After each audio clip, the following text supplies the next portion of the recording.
Amici, buongiorno, eccoci qua, ore 17, puntuali 17 qualcosa, e per questo nostro appuntamento che ormai sta diventando per me un'abitudine, spero anche per voi un momento piacevole di ascolto, di riuscire a dire qualcosa di interessante e di importante.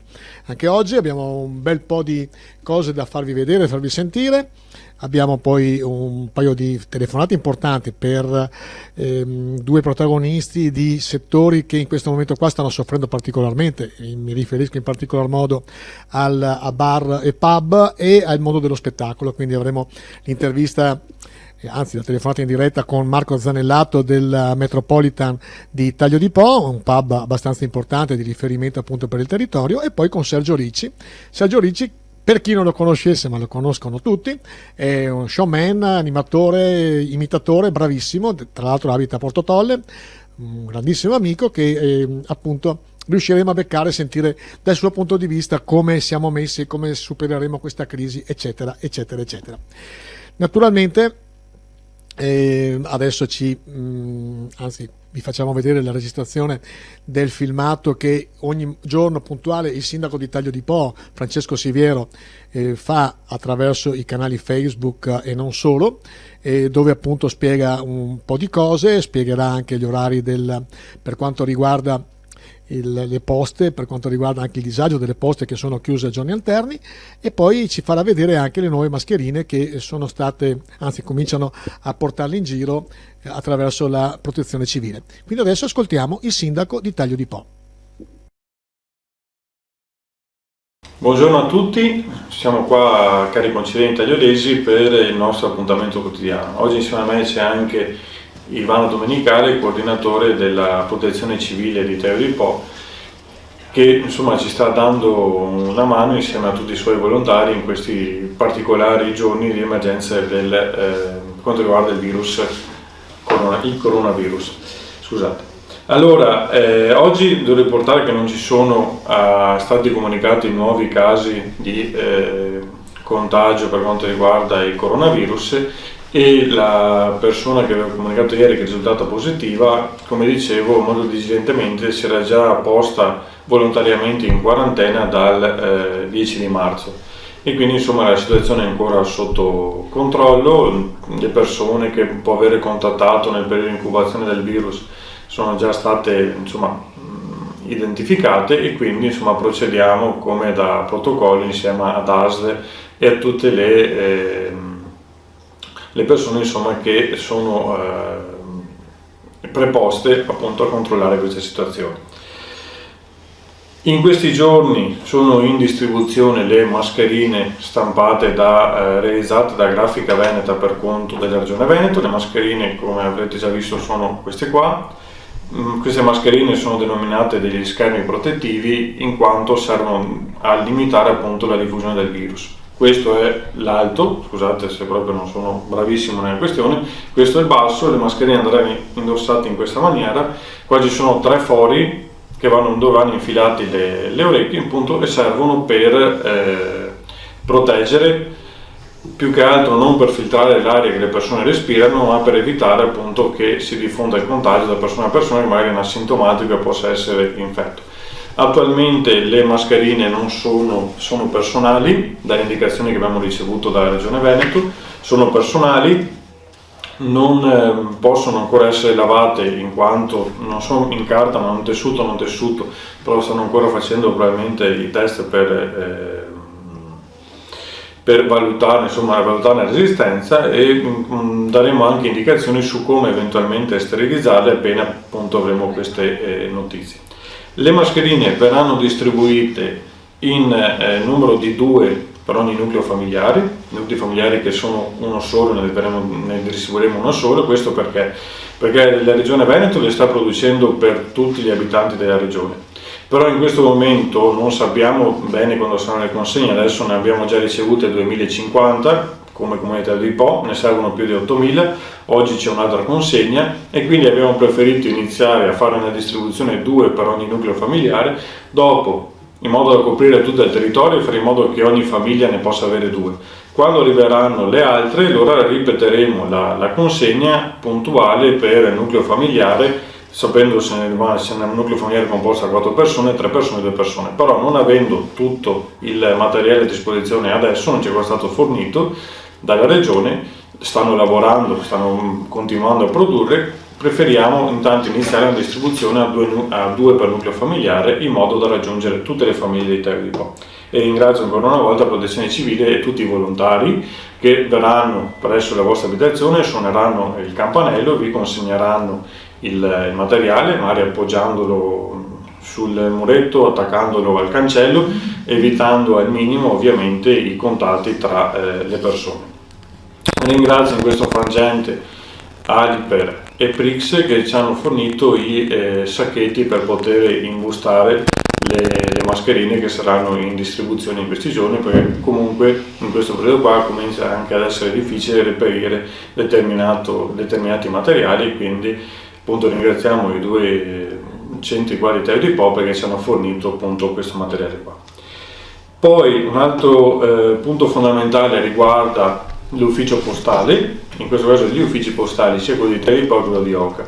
Come sapete l'ufficio postale di Terre di Po ha ridotto i propri orari al lunedì, al mercoledì e al venerdì, mentre l'ufficio postale di Oca è stato chiuso. Allora, queste riduzioni derivano dal fatto che comunque Poste ha avuto l'indicazione di ridurre, se non sbaglio, del 50% il personale attivo e quindi ridurre al minimo i contatti tra le persone. Siccome tra fine marzo e inizio aprile c'è la distribuzione ovviamente delle pensioni, allora Poste organizza un'apertura straordinaria che per quanto riguarda ad esempio il comune di Terre di Po, il ritiro presso l'ufficio postale delle pensioni avverrà giovedì 26 marzo, venerdì 27 marzo, sabato 28 marzo, lunedì 30 marzo, martedì 31 marzo e mercoledì 1 aprile. Queste date però sono divise per lettere, quindi giovedì 26 marzo potranno ritirare la pensione le lettere dalla lettera A alla lettera B dei cognomi ovviamente, venerdì 27 marzo dalla lettera C alla lettera D, sabato 28 marzo dalla lettera E alla lettera K, lunedì 30 marzo dalla lettera L alla lettera O, martedì 31 marzo dalla lettera P alla lettera R e mercoledì 1 aprile dalla lettera S alla lettera Z. Ovviamente con gli ingressi all'ufficio postale saranno contingentati. Faremo anche dei controlli con la polizia locale per valutare che giovedì 26 ci siano solo le persone con i cui cognomi inizia con la A o con la B, non ci siano persone di altre fasce come la C e la D. Perché questo? Perché abbiamo riscontrato in questi giorni che ancora molte persone si recano all'ufficio postale per cose non necessarie, cose che non sono in scadenza, e quindi inizieremo anche lì a fare dei controlli, perché comunque se anche si entra in maniera contingentata nell'ufficio postale costituisce sempre un veicolo di diffusione del virus. Per quanto riguarda invece l'ufficio postale di Oca, che è chiuso, si sarà fatta un'apertura straordinaria nei giorni di giovedì 26 marzo, venerdì 27 marzo e sabato 28 marzo. Questo perché essendo comunque un bacino di utenza anche là di quasi 1000 persone, Poste non può permettere, tra virgolette, che le persone si muovano o a Terre di Po o a Porto Tolle per recarsi in ufficio postale, quindi ha deciso questa apertura straordinaria per l'erogazione delle pensioni. Per quanto riguarda invece sempre per le pensioni titolari di Banco Posta, di libretto di risparmio di PostePay Evolution, le pensioni di aprile verrà accreditata direttamente tramite questi strumenti il 26 marzo. Inoltre vi ricordo anche a tutti che se volete ritirare i contatti ci sono anche a disposizione i Postamat presenti, insomma se non sbaglio sono circa 7.000 in tutta Italia, in cui è possibile appunto prelevare del denaro contante. Un'ultima cosa, ieri abbiamo avuto un incontro con videoconferenza con la prefettura per chiarire alcuni dubbi in merito sia all'applicazione del nuovo decreto che all'applicazione dell'ordinanza del Ministero della Salute di concerto con il Ministero dell'Interno approvata il 22, e questo riguarda principalmente la zona marina. Perché questo? Perché comunque l'ordinanza del Ministero della Salute vieta gli spostamenti tra comune e comune, però c'è stato un chiarimento per motivi di necessità. Ad esempio nella zona marina non è presente un distributore né di benzina né di gasolio né di metano, possono recarsi nel comune di Porto Tolle per questa necessità, perché altrimenti dovrebbero recarsi a Terre di Po, andando un po' contro quello che è la razza norma, quindi limitare al massimo gli spostamenti. Anche per quanto riguarda i generi di prima necessità per le attività aperte, possono recarsi a Porto Tolle per acquistare quei beni che non sono presenti in loco, nella frazione, e che quindi vi è necessità di reperire. Per tutti gli altri spostamenti, quindi per gli spostamenti non necessari o non indifferibili, urgenti, rimane in vigore invece l'ordinanza in cui vieta lo spostamento tra comune e comune e anche vieta anche di fare gli spostamenti non necessari. Quindi vi ringrazio tutti quanti per l'attenzione e ci rivediamo domani per il nostro consueto appuntamento giornaliero, e ringrazio ancora Domenica Rivano che è qua con me oggi, insomma, che ci sta dando una mano insieme a tutti i suoi volontari per riuscire a dare risposte concrete ai problemi che ci impone il coronavirus. Grazie a tutti e buona giornata. Grazie al sindaco di Taglio di Po. Allora facciamo un po' di riassunto di quello che ci ha detto. Da domani, e penso anche negli altri paesi da domani, perché stanno imbustandole, ricordando che le imbustano una per una, queste mascherine sono queste. Allora, a differenza di quelle che abbiamo visto in TV, non sono di plastica, ma sono di un tessuto non tessuto, più o meno come quello che avevamo fatto vedere la volta scorsa, che era poi questa che ce l'ho. Eccola qua. In teoria è monouso, ma probabilmente è meglio adoperarla più di una volta ed è strettamente personale.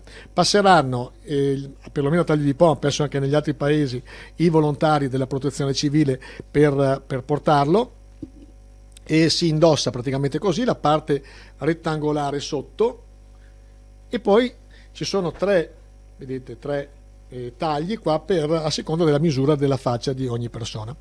Poi io volevo sottolineare le cose che ho sentito appunto dal filmato del sindaco, che le poste per ritirare la pensione ci sono degli orari particolari. Adesso ve lo faccio vedere, eccolo qua, mi sposto io.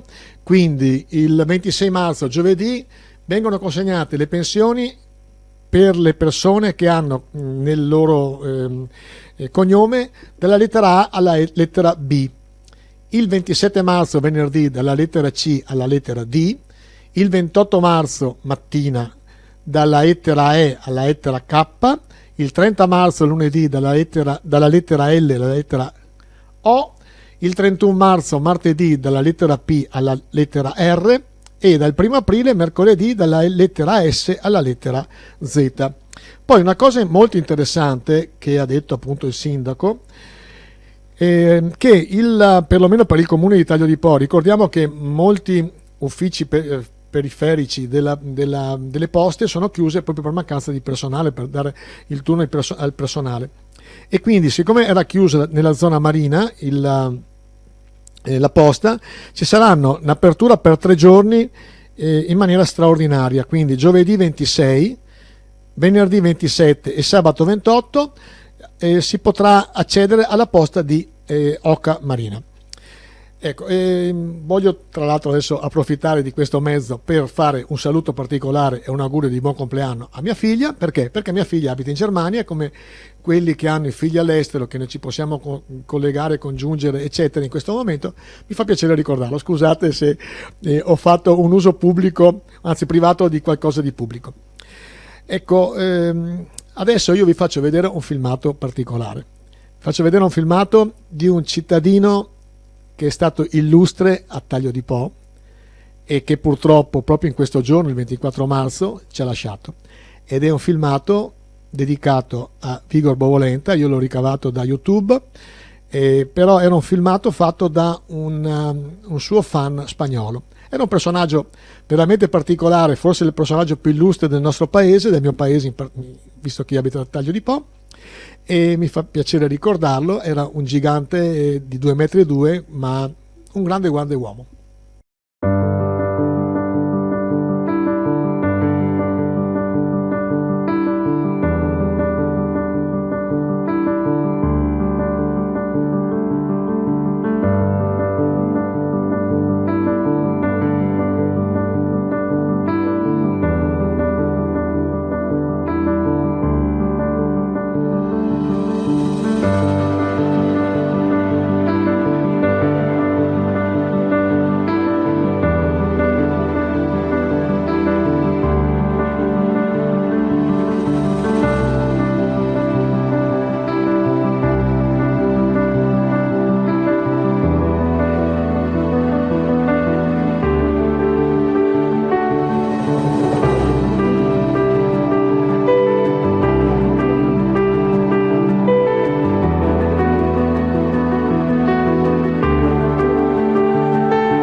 Bello questo filmato commovente. Vigor Bovolenta, nato a Contarina il 30 maggio del 74, però abitante a Taglio di Po, ed è morto a Macerata il 24 marzo del 2012. Sono già passati 8 anni. E per chi non l'avesse conosciuto, per i più giovani, era definito il gigante del Polesine per la sua mole, 2 metri e 2 centimetri di altezza. Ha vestito la maglia azzurra negli anni della nazionale di Julio Velasco, di cui è stato unanimemente considerato un pilastro infungibile, considerata la più forte squadra italiana di pallavolo di tutti i tempi e soprannominata generazione di fenomeni. Nella sua lunga carriera ha utilizzato solo 2 numeri di maglia nelle squadre, il numero 10 fino al 99 e il 16 fino all'ultima partita con Forlì. Il 12 agosto del 2012, in occasione della conquista della medaglia di bronzo ai Giochi Olimpici di Londra da parte della nazionale italiana di pallavolo, la squadra gli ha dedicato il trofeo portando sul podio la sua maglia azzurra numero 16. Il pensiero di un tifoso: morire a 37 anni non si può comprendere, non si può accettare. Vogliamo ricordare il tuo sorriso, ci mancherai. E con questa nota di malinconia io vi lascio adesso con una serie di filmati. Vi ho detto che mettiamo dei filmati vintage per vedere se vi riconoscete, se vedete delle trasformazioni in voi. Io per esempio in questo filmato che adesso vi trasmetto ero molto più magro, anche molto più giovane. 2006, Portoviro, fiera campionaria. Puntata speciale qua a Portoviro, fiera campionaria, metti in luce la tua impresa, sbandieratori sulla mia sinistra, una delle fiere più importanti dal punto di vista commerciale del Basso Polesine.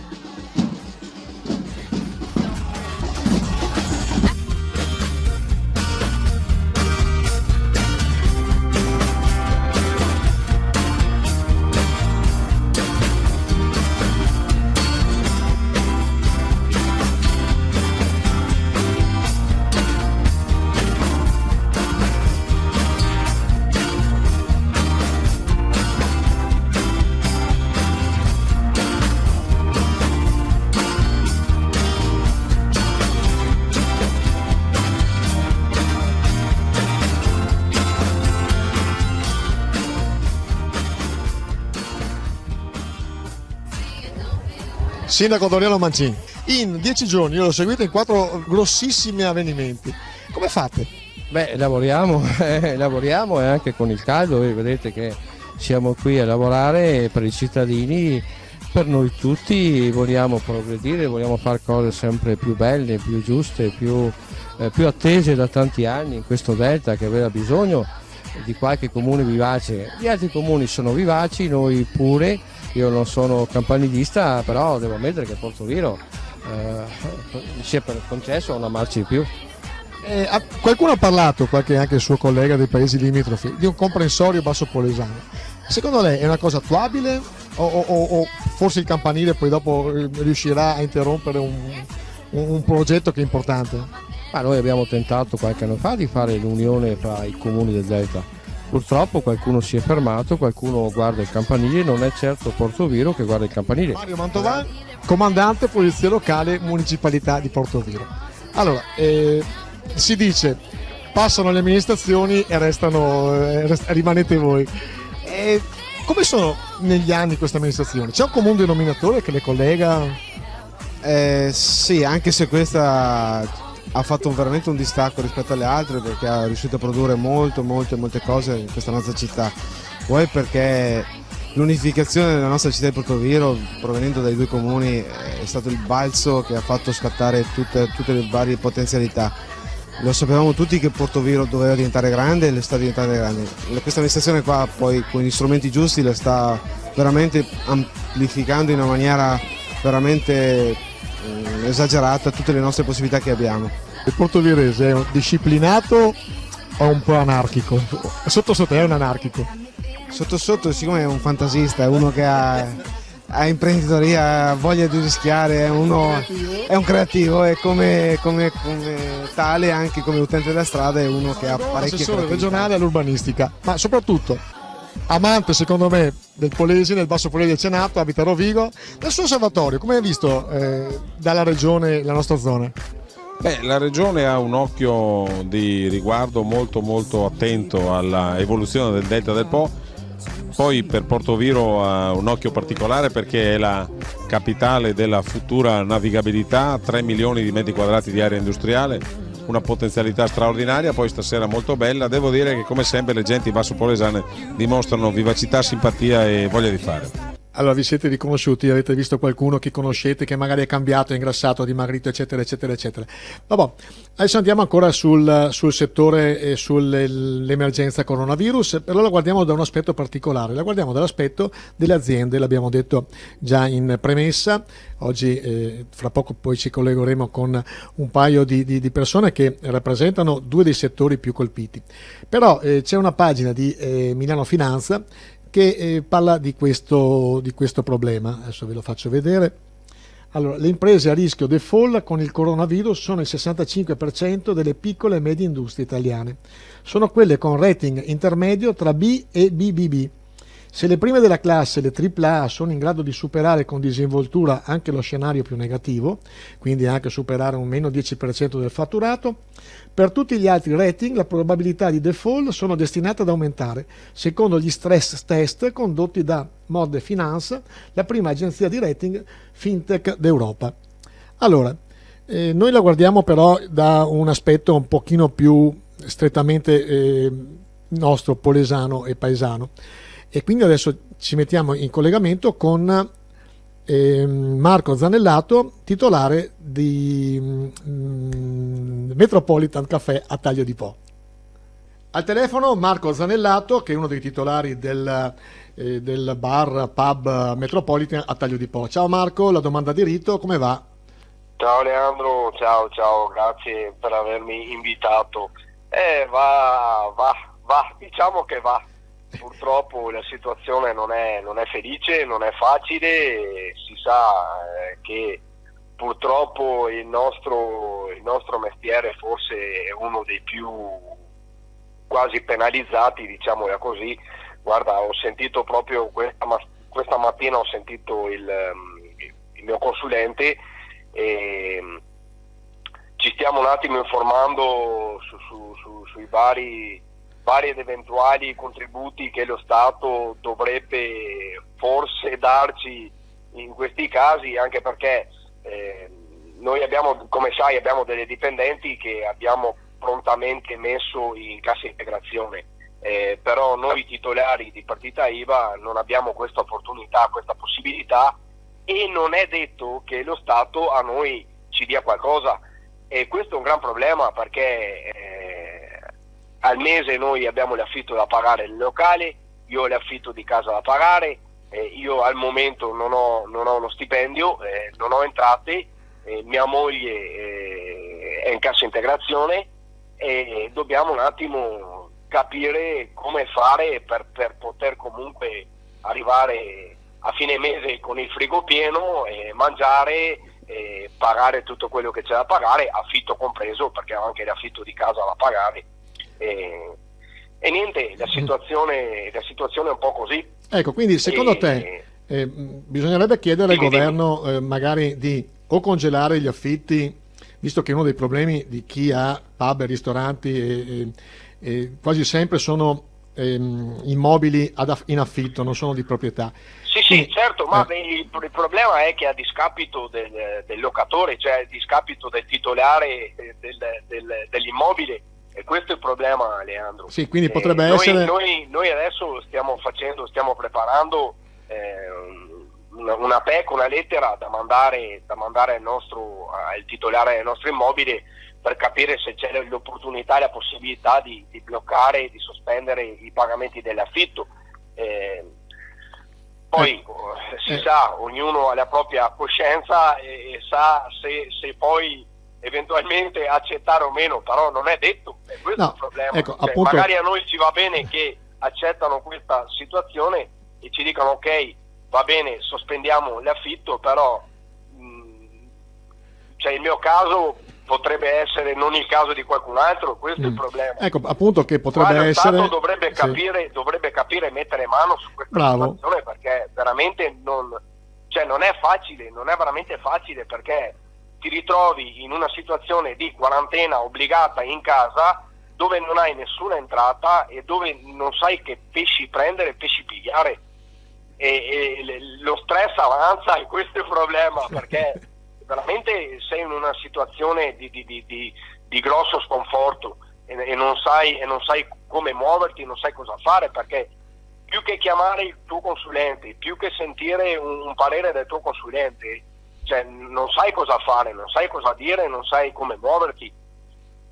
Perfetto. Anche perché non ci si può muovere, anche questo è il discorso, non ci si può neanche muovere, quindi tutto tramite telefono, tutto tramite cercare di capire. Anche loro ti dicono: guarda, le cose al momento sono ferme, non ci sono novità, stiamo aspettando, quindi anche lì dobbiamo un attimo capire, speriamo poi, insomma, va bene Marco, che si muova qualcosa, ecco. È veramente un bel problema. Ecco, io ti ringrazio, grazie anche dello sfogo. Da quanto ho capito, tu proporresti allo Stato che eventualmente, invece di dare questi famosi 600 euro alle partite IVA, che probabilmente non conterebbero niente, magari che ma no, potrebbe... assolutamente no, Leandro, scusami se ti interrompo, anche perché parlando al di là delle 600 euro a persona per nucleo familiare, chi ne avrà diritto, anche il discorso del 60%, se non sbaglio, dell'aiuto per l'affitto, no? Sì. Ipotetico 60% per l'aiuto dell'affitto. È inutile che tu mi dia il 60% dell'aiuto dell'affitto che io devo comunque pagare, e poi mi ritroverò dopo uno sconto sui contributi, sulle tasse, ho capito, ma al momento se non ho entrate non ho soldi, e questo è il problema. Grande verità. Dovrebbe essere tutto bloccato, tutto quanto bloccato, indipendentemente da chi ha partita IVA, da chi più entrate, da chi ha meno entrate, da chi è dipendente, tutto deve essere bloccato al momento. Perfetto, ti ringrazio Marco, grazie anche dello sfogo. Naturalmente siamo vicini a te, alla tua famiglia, ai tuoi collaboratori e a tutti i professionisti del vostro settore. E che dire, noi cerchiamo di spingere su questi argomenti. Probabilmente so che una serie di colleghi giornalisti stanno facendo appunto delle lettere sia per il governatore che per il Premier Conte. E comunque ti saluto, ciao, buona quarantena. Ciao, grazie mille anche a te, saluto tutti, stringete tutti i denti, mi raccomando, speriamo di uscirne più forti di prima, e un abbraccio a tutti e ci rivediamo quando apriamo più forti di prima, dai. Grande Marco, ciao. Ciao Leandro, ciao. Grazie Marco, grazie anche per il tuo sfogo, giusto, sentito, non possiamo far altro che sottolinearlo. E un altro settore che è in difficoltà è lo settore dello spettacolo, un altro settore che è molto poco considerato ma che ha migliaia e migliaia di addetti e fa un giro di fatturato gigantesco, quindi anche mettere in difficoltà anche questo settore non è una cosa fatta bene in questo momento, dove ci sarebbe bisogno che appunto le aziende potessero lavorare tranquille, i professionisti, gli artisti eccetera potessero ricominciare a fare incasso. E naturalmente l'abbiamo anche premesso, ci colleghiamo con Sergio Ricci al telefono. Al telefono con noi Sergio Ricci, attore, showman, imitatore, grande amico del Polesine e grande amico anche del sottoscritto. Ciao Sergio, come stai? Ciao Leandro, buongiorno a te, buongiorno a voi tutti che state ascoltando la radio. Come stai? Sto come tutti.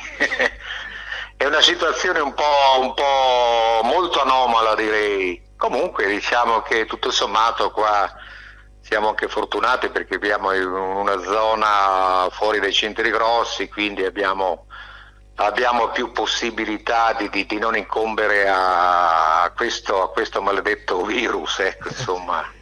Allora, a te due domande. La prima è che tu lavori in un settore che è forse uno dei più penalizzati. Abbiamo sentito poco fa l'amico Marco Zanellato che ha un pub e un bar, e poi chi invece lavora nel mondo dello spettacolo, tutti gli spettacoli saltati, le compagnie teatrali che sono ferme, le sale cinematografiche chiuse.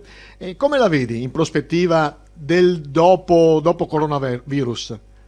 Beh, diciamo anche io personalmente sono stato penalizzato da questa sfiga, quindi un po' di date sono saltate, altre proposte si sono bloccate, però tutto sommato guarda, io sarei anche positivo perché sai, la quiete dopo la tempesta, come dicevano, Uno bravo. come si dice in qualche scrittura, no?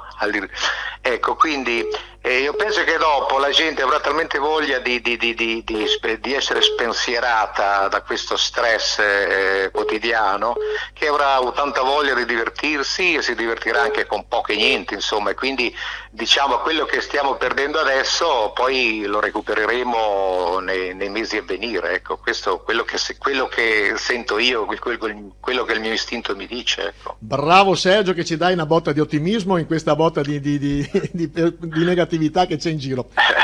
Poi la seconda cosa è, ti devo chiedere un intervento, non so, musical, divertente, perché da te mi aspetto anche che riesca a tirarci su in questo appunto momento di negatività. A ruota libera, quello che vuoi. Diciamo che quello più conosciuto, cosa ti posso dire, diciamo, spero sia così un cenno di quel tormentone che tutti conoscono, sperando che sia di buon auspicio, che e che porti toglierci da questa sofferenza, ecco, insomma.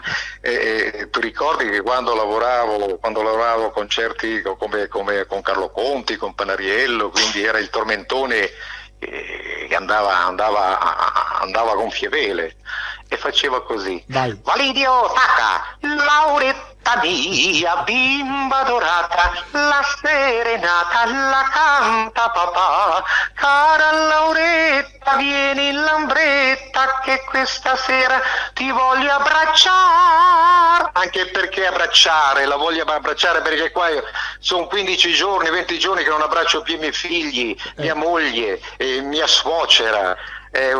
Diciamo che è una tristezza. Comunque vedrete che poi ci rifaremo di tutto quello che abbiamo perduto. Grande Sergio, grandissimo, ti ringrazio, sempre gentilissimo. Era Sergio Ricci, il nostro abbiamo detto animatore, showman, cabarettista, imitatore. Grande Sergio, ciao ancora. Ciao ragazzi, un abbraccio a tutti voi, a tutti i miei conterranei e a tutti gli amici che sono in ascolto. Auguroni, che ne usciremo, abbiate fede, ne usciremo. Grazie Sergio. E allora adesso andiamo ancora una volta al Amarcord 2006, Fiera Campionaria di Portoviro. Guardate se vi riconoscete, magari scrivete qualcosa sotto qua sulla pagina Facebook. A proposito, se scrivete qualcosa io poi vi rispondo qua in diretta. Ciao, ci vediamo dopo questo piccolo filmato della Fiera Campionaria 2006 a Portoviro. Eravamo considerati delle cenerentole delle province del Veneto. Adesso? Beh, eravamo considerati perché lo eravamo, ma negli ultimi 20 anni abbiamo fatto un balzo in avanti enorme, tant'è vero che strutture viarie, nuove opportunità, l'Università a Rovigo, il sistema relazionale ormai sempre più accentuato. Rovigo ormai è una delle grandi capitali del futuro turismo, di un turismo di nicchia intelligente, città di relazione fra il Veneto e l'Emilia. Devo dire che se uno vuol vivere bene, con qualità, e trova le migliori condizioni per far crescere i propri figli, deve venire a abitare a Rovigo. Sera Maragon ha detto che Rovigo è fondamentalmente una provincia che sta crescendo bene, armoniosamente, cioè la qualità della vita è buona, anche per lei?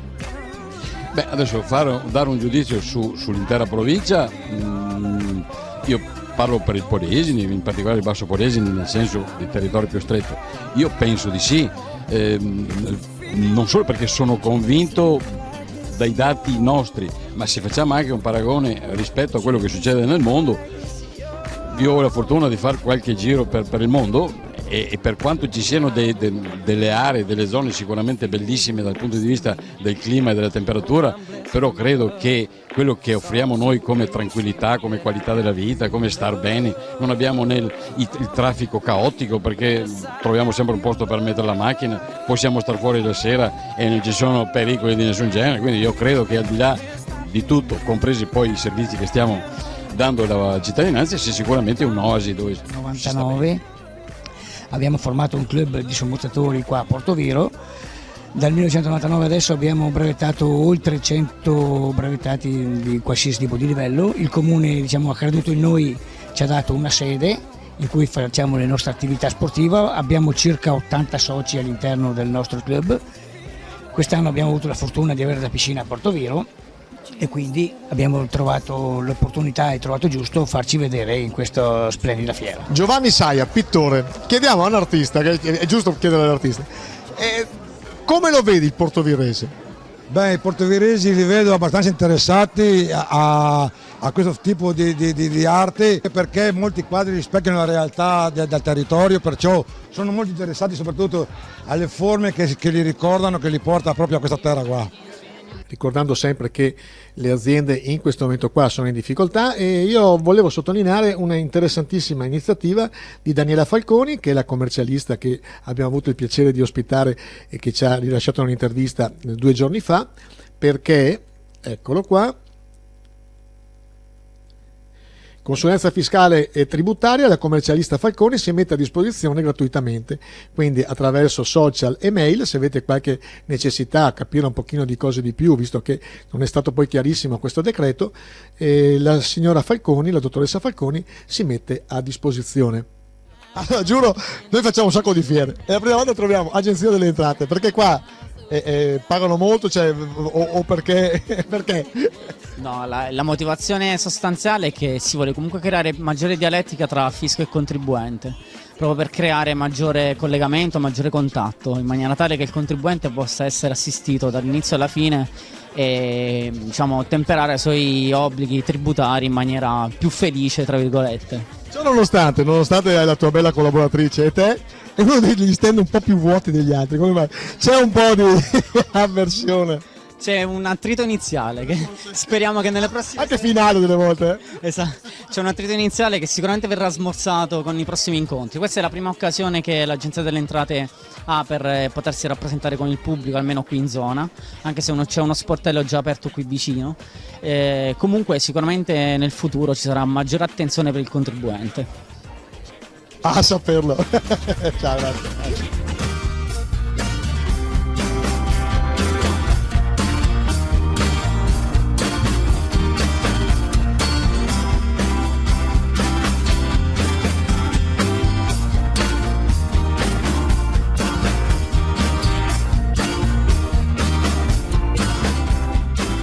Allora, Estetica Fiorella, tu hai come obiettivo di far diventare tutti più belli. Più belli, tutti più sani, tutti meravigliosamente tranquilli.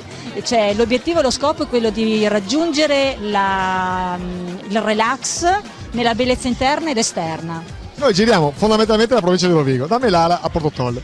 Giuriamo che gli unici che ridono, di solito guardiamo la gente, guarda per terra tutto triste, gli unici che ridono sono a Portoviro. Perché? Ma probabilmente perché siamo delle persone in cui amano molto vivere nell'apparenza, sicuramente, perché ci distinguiamo un po' anche per la nostra bellezza fisica, no? Ma poi anche perché amiamo molto farci coccolare, amiamo molto farci star bene, e probabilmente per quello... Stoppa, come stai? Bene. Allora, ci siamo lasciati l'anno scorso che dicevi il 2005 è un anno difficile ma noi resistiamo. 2006 com'è? Sono ottimista, sono molto ottimista, sto andando bene, vedo che i miei figli hanno preso una buona linea, sono contento, cosa devo dire di più? A noi fa piacere che tu sei contento, poi fa piacere venire qua a Portoviro perché fondamentalmente nessuno ci ha dato una risposta negativa. Tutti gli altri si piangono addosso e che hanno strano, invece veniamo qua a Portoviro tutti, è trend positivo e andiamo bene. Avessi 20 anni non mi piangerei certamente come piangono loro. Bravo. Quindi da decano dei commercianti 2006 ottimismo e 2007 altrettanto. Come eravamo giovani, come eravamo belli, come eravamo magri. E come passano gli anni, 20 anni sembrano pochi, poi ti giri a guardarli e non li trovi più. Che dire, adesso parliamo un po' di cifre, visto che questa nostra diretta è come focus il coronavirus, parliamo un po' di cifre prendendo lo spunto da alcune slide del Corriere della Sera di oggi, 24 marzo. Allora, qua abbiamo i casi per regione, il bilancio in Italia sono 63.927 casi tuttora in Italia, 50.418 positivi, 7.432 guariti e 6.077 i deceduti purtroppo. Però guardando questa slide vediamo che nelle regioni più colpite, Lombardia, Emilia Romagna, Veneto, Piemonte e Marche, sembra che qua all'apice di questa curva che segna appunto i vari positivi al coronavirus è stazionario da ieri perlomeno. Quindi presagio che questa famosa curva, che è sempre impennata in questo momento, possa fare il grafico a collina, che presagio di perlomeno di un assestamento dell'epidemia e forse anche un ritorno alla normalità. Poi vi volevo far vedere anche questo però slide. Questa qua è la distribuzione dei contagi e dei decessi per fasce di età. È sempre sul Corriere della Sera, quindi una delle testate più importanti che abbiamo in Italia, e parla che la positività si riscontra nel 15% tra le persone dei 30 ai 40 anni, nel 18% nelle persone dei 40 ai 50 anni, nel 20% delle persone dai 50 ai 60 anni, del 15% 60-70 anni, 12% 70-80 anni e del 5% 80 o superiori agli 80 anni. Però l'incidenza della mortalità è molto diversa. Mentre più o meno fino alla fascia dei 50-60 anni è sotto al 0,07%, comincia ad alzarsi allo 0,30% del 60-70, nonostante ci sia una percentuale di positivi molto più bassa. Anche qua percentuale di positivi bassa al 12% da 70-80 anni, c'è l'1,20% però di deceduti, e sopra gli ori 80 positività solo al 5%, ma purtroppo è fatale al 4,40%. Quindi meditiamo gente, meditiamo, nel senso che se riusciamo ad evitare incontri con persone anziane, magari se abbiamo qualche dubbio, ma non solo, anche se non abbiamo dubbi, perché essendo asintomatico questa epidemia potrebbe essere che abbiamo avuto dei contatti con delle persone positive e magari lo portiamo ai nostri parenti più deboli. Volevo fare un'ultima considerazione. Roberto Burioni risponde a una delle bufale che sta girando nei social, in particolar modo nelle catene di WhatsApp. Anzi, vi spiego, non fate più catene, perché le catene ci fanno morire. Allora, dice appunto Roberto Burioni, che vi ricordo anche il suo libro Virus, la grande sfida, bello, fatto bene. Qualcuno l'ha contestato che l'ha fatto venire fuori in questo momento, però è veramente bello, io l'ho letto e mi è piaciuto. Comunque Roberto Burioni dice: l'ultima delle bufale è che il coronavirus non colpisce gli extracomunitari. Perché? Perché nella bufala che gira c'è scritto che avendo loro fatto la profilassi per la tubercolosi sarebbero indenni dal coronavirus. Appunto, Roberto Burioni dice che questo non è vero. Chi è dotato di sprezzo del pericolo può venire dove mi trovo in questo preciso momento, al San Raffaele di Milano, per controllare di persona, che non è assolutamente vero. Quindi diffidiamo tutti, amici, delle fake news, cerchiamo di seguire perlomeno le fonti ufficiali. Adesso non dico che la mia è ufficiale, però perlomeno cito le fonti e questo qua è già cosa buona e giusta. Adesso ci rilassiamo un attimino e facciamo anche un po' di filmato sempre di la Fiera Campionaria 2006 a Portoviro. Domani ve ne faccio un altro, magari, forse domani Adria, vediamo cosa riesco a trovare. Commercio di Rovigo e Confartigianato del signor... Sono Luciano Braga, componente della Giunta Camerale. Allora, come vedete il nostro Basso Polesine, dal vostro osservatorio di provinciale? Allora, sicuramente il Basso Polesine è un territorio del tutto particolare, il Delta lo fa molto diverso da tutti gli altri. Diciamo però che in questo territorio riesce a convivere nel rispetto della natura anche un'economia molto vivace, e la città di Portoviro ne è un esempio eclatante. Lo dicevo prima e lo sottolineo anche a Telechiara, che lo sviluppo in questo territorio è formidabile. Ci sono imprenditori e imprese in percentuale, e la statistica lo dice chiaro, superiore a tutto il Polesine. Portoviro è un esempio.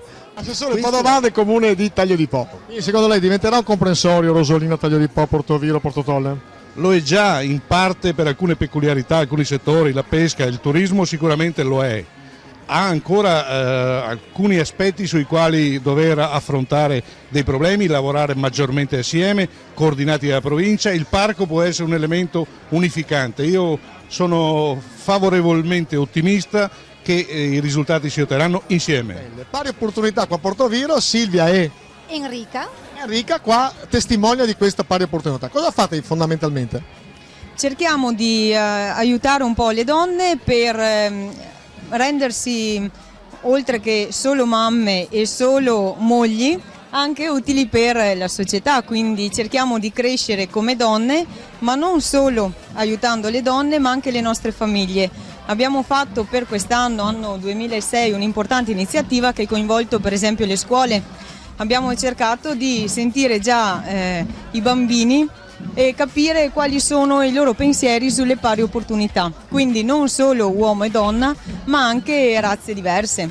Nei nostri paesi ci sono ragazzi musulmani, cristiani, addirittura anche ebrei, riescono a convivere tra di loro? Ci danno un esempio di buona convivenza o no? I bambini sì, dovremmo imparare da loro. Vabbè, meditate gente, meditate. Okay. Allora, il signor Beltrame che fa parte del consiglio di amministrazione di una cooperativa che gestisce cosa? Gestisce la cooperativa Turismo e Cultura che opera a Rovigo e gestisce la rete museale di Portoviro che è costituita dai 3 musei, la Chiesetta, il museo di Caccapello e il museo del Miele, sempre a Caccapellino, nel comune di Portoviro. Tra i 3 qual è quello che le sta più a cuore? Onestamente. Oddio, no, sono tutti e 3, hanno una tipologia diversa, diciamo. Quello che dà un maggior risultato è il Museo della Corte, seguito poi dal Museo del Miele, dove c'è tutta la storia delle api, come lavorano, come producono il miele. Si possono vedere anche le api che lavorano dal vivo, diciamo, è molto molto molto interessante. Alessandro Trombini, giovane imprenditore da una famiglia di commercianti. E fatica a mantenere la stirpe? No, assolutamente, siamo stati sempre coadiuvati dai nostri genitori, è una vita che siamo nel settore dell'arredamento e siamo contenti del nostro lavoro.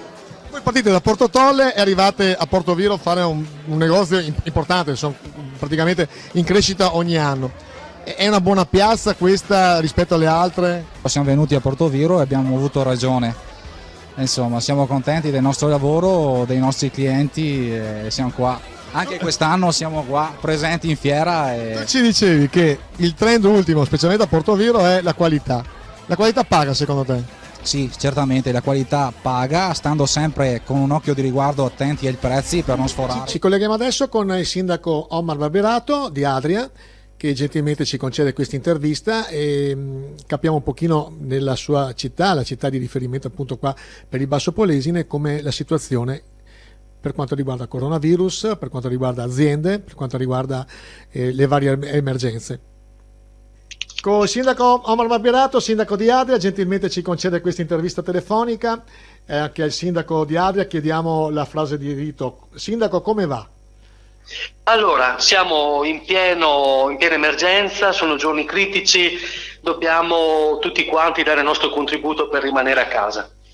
Ecco, il bilancio purtroppo di questi giorni com'è? Avete positività ulteriori in questi giorni oppure la curva finalmente sta andando verso questa curva collinosa che speriamo tutti che appunto per ripristinare un minimo di serenità e anche di normalità? Sì, certo, allora guarda, gli ultimi 3 giorni a livello locale la curva sta rallentando anche a livello locale, però allora se da una parte è una cosa positiva che tutti ci auguravamo di cuore, dall'altra ci dice un'altra informazione che comunque stanno crescendo in maniera minore, in maniera inferiore diciamo rispetto ai giorni scorsi le persone positive, ma stanno aumentando quindi anche sempre in maniera inferiore le persone che vanno in terapia intensiva, quindi ecco, la raccomandazione è le misure di sicurezza dobbiamo rispettarle tutte,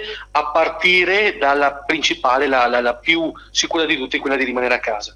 Ecco, nel vostro comune avete un ospedale importante e una casa di riposo altrettanto importante, quindi le fragilità in questo momento sono in questi 2 luoghi. come è messa la situazione sia della casa di riposo che dell'ospedale? Allora, per fortuna ad oggi non ci sono stati incidenti che purtroppo sono capitati in altre strutture dove magari persone positive inavvertitamente o non so dire la modalità sono entrate direttamente in un reparto piuttosto che in un altro, quindi comunque gli operatori stanno lavorando con tutti insomma i dispositivi di sicurezza e pur nella difficoltà di reperirli, perché effettivamente a livello nazionale, regionale, locale la difficoltà è quella di dare appunto i dispositivi, ad oggi non registriamo casi né di incidenti né di positività, e questo insomma ci auguriamo di cuore che possa continuare anche nei prossimi giorni. Ecco, tra le persone positive del vostro comune c'è qualcuno in terapia intensiva oppure stanno facendo la quarantena in casa o cos'altro? Una persona è entrata in terapia intensiva, esatto, e una persona invece è guarita nei giorni scorsi. Quindi insomma una brutta notizia e una bella notizia hanno colto la nostra comunità insomma nell'ultima settimana proprio. Perfetto, innanzitutto la ringraziamo perché ogni giorno alle 14, 14.30 lei fa il notiziario e questo fa piacere, penso, sia ai suoi concittadini che a tutti noi polesani. E come sempre diciamo, voi sindaci siete in prima linea. Una domanda così anche fuori dal coro. Il governo come si sta comportando con voi sindaci? Allora, noi siamo in questo momento dei soldati, per cui prendiamo gli ordini e non li discutiamo. Verrà il momento poi di fare tutte le opportune riflessioni, insomma, però effettivamente adesso, al di là dell'immagine del soldato che può piacere o meno, il messaggio che voglio condividere con voi è che in un momento di emergenza adesso bisogna guardare a una cosa sola, alla salute delle persone. Dopo tutte le riflessioni, i punti di vista che possono essere i più diversi, anche giustamente, insomma, ci sarà il momento poi di confrontarsi. Non vi nascondo che dopo all'interno dei canali istituzionali, insomma, se ci sono dei dubbi, se ci sono delle idee, le si pongono, insomma, attraverso i canali istituzionali, e si evita la polemica politica, insomma, nel senso di comunicati, stampa e altri metodi che in questo momento nessuno penso ne senta il bisogno, insomma. Sindaco, la ringraziamo, è stato gentilissimo, come sempre disponibile, e buon lavoro, ma soprattutto buona fortuna a tutti i suoi concittadini e a tutti noi polesani. Grazie ancora. Grazie Leandro. Intanto che andava in onda l'intervista con il sindaco, ci ha chiamato Ondina, che con Enrico hanno delle criticità proprio ad Adria. E sentiamo al telefono in diretta adesso Ondina cosa ci vuole e cosa ci può dire. Buongiorno Ondina. Buongiorno signor Maggi. Ecco, lei ci diceva che è praticamente dal 10 di marzo è in quarantena volontaria, anzi ce lo spieghi lei com'è la situazione in questo momento? Allora, noi ci siamo messi in quarantena volontaria attivando tutti i vari servizi messi a disposizione sia alla Regione sia all'ULSS 5 che il nostro medico, perché non sapendo se viaggiando in aereo in cose varie avremmo potuto riscontrare qualcosa, abbiamo attivato tutte le persone che potevano essere attivate. Dopo 4 giorni che eravamo a casa c'è venuta la febbre, tosse e malessere. Allora abbiamo ricontattato il medico, che il medico ha preparato una scheda tecnica da poter dare sia alla Regione che all'ULSS 5.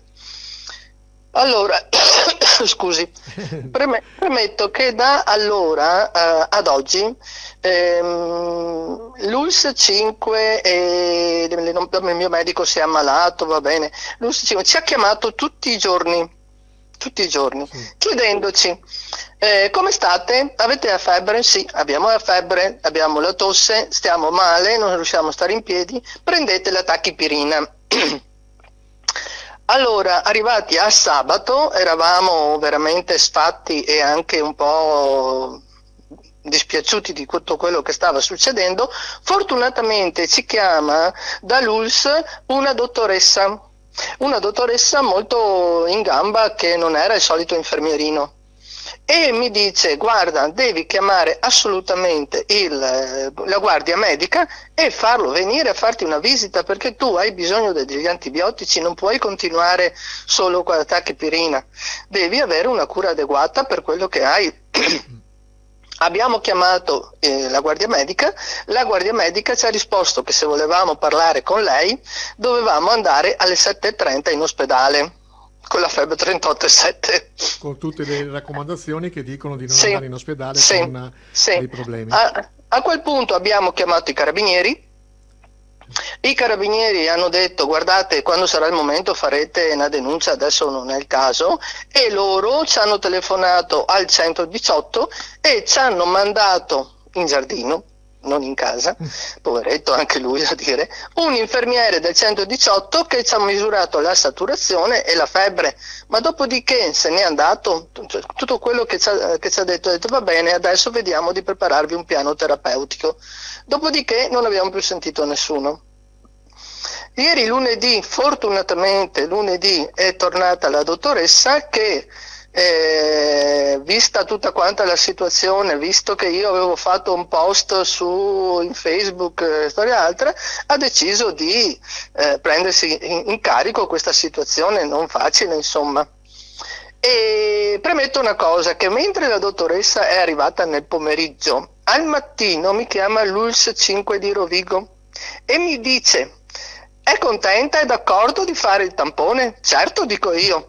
E allora vi aspetto oggi pomeriggio a Rovigo. Dico, senta, punto a capo il problema. Senta, dico, se vuole prendermi in giro non chiami più, per piacere, e finiamola qui. E quindi ho chiuso i rapporti anche con loro, insomma, ecco. Il sindaco è stato avvisato, l'ho avvisato non per, e mi ha anche chiamato, non per fare polemica, ma per avvisare che nella situazione nostra ce ne sono delle altre e che bisogna che si prendano a carico queste persone, non le possono abbandonare così. Perché io e Enrico abbiamo anche la capacità di incavolarci, di prenderci a cuore i problemi e sgridare le persone. Altri non lo fanno e quindi diventa veramente un grosso problema. Perfetto, Marina, noi la ringraziamo e naturalmente le facciamo gli auguri di una guarigione in velocità. E noi riportiamo la sua testimonianza e spero che possa servire. Prego, scusi. Io vorrei dire solo una cosa. Ecco, in questa situazione, quando quel giorno mi sono incavolato, ho fatto il bollettino di quello che mi stava succedendo in Facebook, ho ricevuto un sacco di telefonate, un sacco di amici, conoscenti che mi hanno mandato avvisi, che mi hanno chiamato, cioè ho avuto veramente una solidarietà grandissima anche a parte di medici, oltre al mio vecchio medico di base, anche da altri medici che meno conosco, quindi un grazie a tutti quanti di essere stati vicini. Perfetto, noi la ringraziamo, naturalmente noi riportiamo la sua testimonianza, come le ripeto, le auguriamo una guarigione perfetta e veloce, saluti anche Enrico. Speriamo che anche la nostra trasmissione possa servirle a qualcosa. Grazie ancora. Bene, grazie, buona serata. Noi riportiamo quanto ci ha detto la signora Ondina e facciamo un altro intermezzo, un'altra pillola di un vintage di Portoviro del 2006 e poi dopo per i saluti finali. Perché Portoviro? Perché per noi è un nuovo mercato, vediamo se può aprire un mercato nuovo anche a noi. E di dove sei tu? Io siamo di Rovigo, abbiamo due negozi, uno a Badia e uno a Rovigo. Quindi Centro Polesine e Alto Polesine. Come ci considerate voi dell'Alto Polesine? Verità, guarda che ti voglio sincero, Ma non ho pregiudizi col Basso Polesine, assolutamente. Il bello dei commercianti che non hanno pregiudizi, basta vendere. Forza. Già, è esportabile il modello portovirese secondo te? Sicuramente sì, speriamo che, come ci auspichiamo, che i comuni limitrofi ci seguano e nello stesso tempo si comincia a parlare di questa unione di comuni del Basso Cesarino Polesine. Alessandro, presidente del Consiglio di Portoviro, ma soprattutto è responsabile di questa fiera. Nasce da lei, o sbaglio? Sì. Allora, 6 anni fa abbiamo fatto la prima edizione e questa qui è la sesta, come già sapete. E siamo andati sempre in crescendo, ormai è diventata una realtà di Portoviro e rappresenta tutte le attività produttive che abbiamo nel nostro territorio. La nostra fiera quest'anno ha trovato, direi, la sua casa, perché questo qui è il luogo dove verranno fatte tutte le edizioni future della fiera. I commercianti che abbiamo intervistato sono entusiasti, hanno detto che l'anno scorso hanno avuto anche un vantaggio anche economico della presenza, quindi è sempre di più riflettore del Basso Polesine nel Portoviro? Quando nel 1995 abbiamo fatto nascere Portoviro, l'abbiamo fatto per questo motivo, perché questo territorio che è il baricentro del Basso Polesine, e Portoviro è nato proprio per questo, per fare in modo che questa nuova città abbia a essere un po' il punto di riferimento di tutto il territorio. Eccoci arrivati alla fine di questa puntata, io vi ringrazio innanzitutto per tutti quelli che ci hanno ascoltato, ci hanno seguito e mi fa piacere perché la stiamo facendo veramente col cuore, l'ho detto nelle prime puntate, lo facciamo anche per passare il tempo, ma però per dare un minimo di servizio pubblico anche nel nostro piccolo. Naturalmente ringraziamo gli amici di Radio Diva, Davide Mina Stefanelli, anche Maurizio Bergo, ringrazio Made in Polesine, tutti i miei amici che collaborano con me da questo studio improvvisato in casa, ringrazio mia moglie che non mi ha ancora mandato via e che dire, domani ci vediamo, anche domani alle 17 in punto, perché non so se l'avete vista, abbiamo messo un logo nuovo, ore 17 Facebook Live. Da Leandro Maggi, è un piacere stare con voi, ciao a tutti.